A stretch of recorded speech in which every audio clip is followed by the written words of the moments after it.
Good morning. Welcome to Coffee with Jude.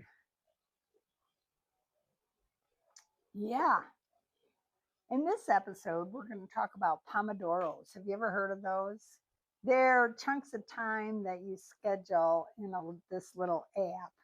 And you lay out all your tasks, what you want to do. And then when the timer goes off, you switch to another task. And the great thing is you get to check the box that says, I did that. Well, I learned about it a while back, but I used it quite a bit during COVID because I was home a lot and I was trying to get a lot done. But I haven't been using it that much lately until I watched the video the other day that I had made several years ago. And I thought I'd give it a try. So I downloaded the new app because the one that I had on my original video is called something different now. So this one's called Focus Keeper.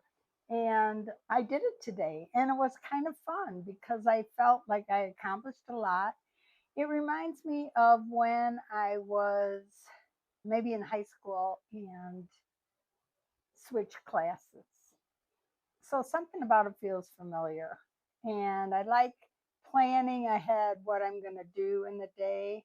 I mean, usually lately I've just been doing what I think I need to do or what I should do. And so when I plan ahead, I feel like I do those things that I really don't want to do, and it helps a lot. So let's watch the video. Coffee with Jude.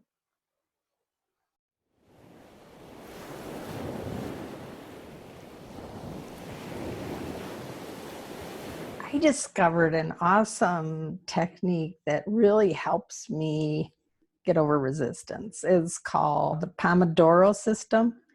And it is simple, and it's kind of like a way to trick yourself into doing work, into doing writing. So a Pomodoro is a chunk of planned time set in motion by a timer. Hence, it got its name from the kitchen timer that comes in the shape of a tomato, and pomodoro is the word for tomato in Italian. So I learned about this technique while I was attending a writing workshop in Mexico at the San Miguel Literary Festival. You break your workday into numbered chunks of time. These are called pomodoros.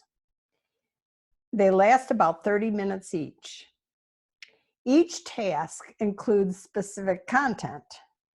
This way you don't have to wonder if you should be doing something else, and it keeps you from getting pulled in a million directions. It adds focus. When the timer goes off after 30 minutes, you can put a check mark next to that task. Then you take a 5-minute break. During this short break, you can meditate, do yoga or stretching, or go out in the garden. So pick some rejuvenating activity.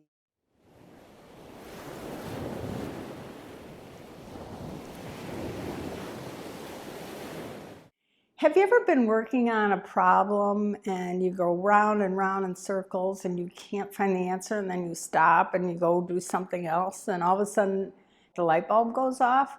Well, that's kind of the idea of the Pomodoros, where you give your mind this 5-minute rest after each one so that you can rejuvenate and come back with fresh eyes. There's a free app at the Apple Store called Focus Keeper.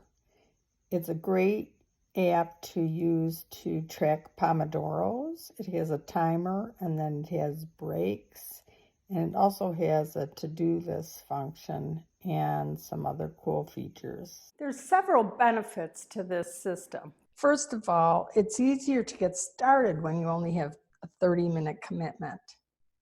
Secondly, when the timer goes off, that 5-minute break helps you rejuvenate and get a fresh look at things. It really makes a difference.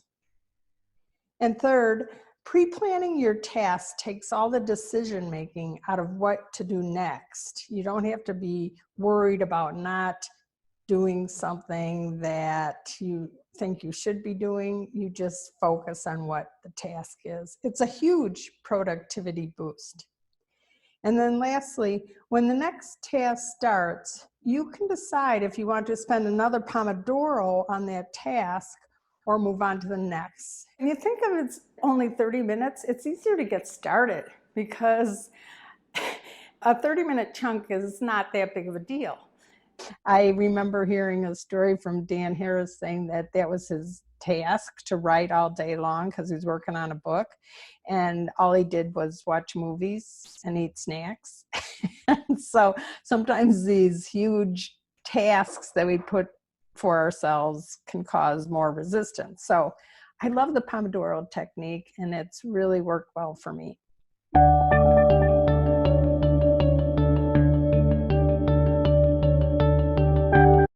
By easy, I don't mean that you're going to pop out a book in a weekend.